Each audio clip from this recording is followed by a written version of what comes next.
Hello दोस्तों, स्वागत है आपका अपने यूट्यूब चैनल उमंग इंग्लिश क्लासेज में। और आज हम लोग पढ़ने वाले हैं क्लास 10th के पोइट्री का फर्स्ट लेसन, जो कि है डस्ट ऑफ स्नो, जिसका हिंदी होता है स्नो का मतलब बर्फ़ और डस्ट का मतलब धूल। यहाँ पे अर्थ है उसका कण, यानी कि बर्फ़ का कण। इसको लिखे हैं रॉबर्ट फ्रॉस्ट। और देखिए, पोएम को पढ़ाने से पहले मैं आप लोग को थोड़ा इसका समरी समझा देता हूँ, जिसकी वजह से आपको पोएम अच्छी तरह समझ में आएगी।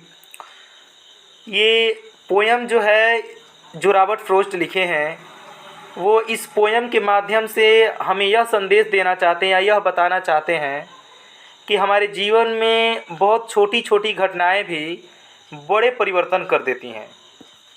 और ऐसा ही कुछ उनके साथ हुआ है, जो कि इस पोएम में वो बताए हैं। देखिए, चाहे स्थिति कैसी भी हो, चाहे कितनी भी बुरी स्थिति हो, आदमी को हमेशा सर्वश्रेष्ठ सोचना चाहिए या सर्वश्रेष्ठ की इच्छा रखनी चाहिए। यही इस पोएम के माध्यम से पोएट हमें बता रहे हैं। देखिए, ये जो पोएट हैं, ये मतलब उस समय को बता रहे हैं कि कभी यह दुखी थे, है ना। पोएट जो थे कभी दुखी थे, या मन उनका उदास था या उदास थे, और उसी उदासी में वो कहीं मतलब किसी रास्ते से होके जा रहे हैं, जो कि बर्फीला रास्ता है। और उस रास्ते में एक हेमलॉक का वृक्ष है। हेमलॉक का वृक्ष मतलब धतूरा का पेड़ होता है, जो कि एक जहरीला पेड़ होता है, ठीक ना। और उसी वृक्ष पे कौवा बैठा है, और उस कौवा तथा वृक्ष, ये दोनों कवि की मनोदशा को या दुखित मन को कैसे प्रसन्न कर देते हैं, कैसे बदल देते हैं, इसी चीज़ को कवि इस पोएम के द्वारा हमें बताए हैं। तो चलिए हम लोग चलते हैं अपने टेक्स्ट पे। देखिए, दिया है कि द वे अक्रॉस सुक डाउन ऑन मी। वे का मतलब होता है तरीका। ऐसे वे का मतलब तो रास्ता होता है, लेकिन यहाँ पे अर्थ है तरीका। देखिए, द वे अक्रॉस सुक डाउन ऑन मी, जिस तरीके से एक कौवे ने सुक डाउन ऑन मी, मेरे ऊपर हिलाकर गिरा दिया। क्या चीज़?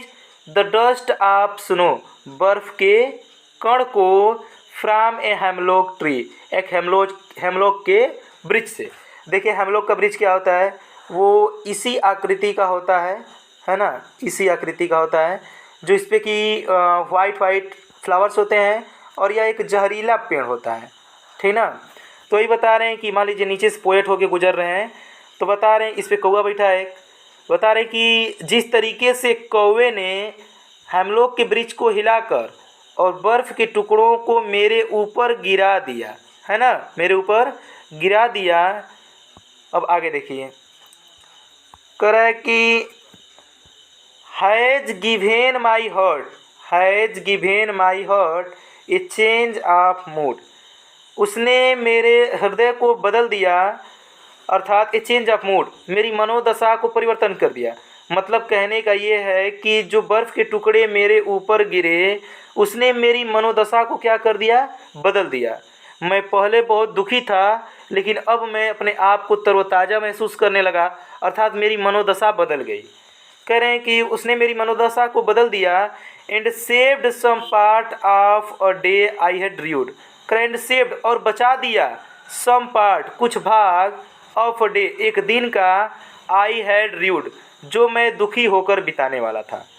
देखिए, कह रहे हैं कि has given my heart a change of mood and saved some part of a day I had ड्रीड।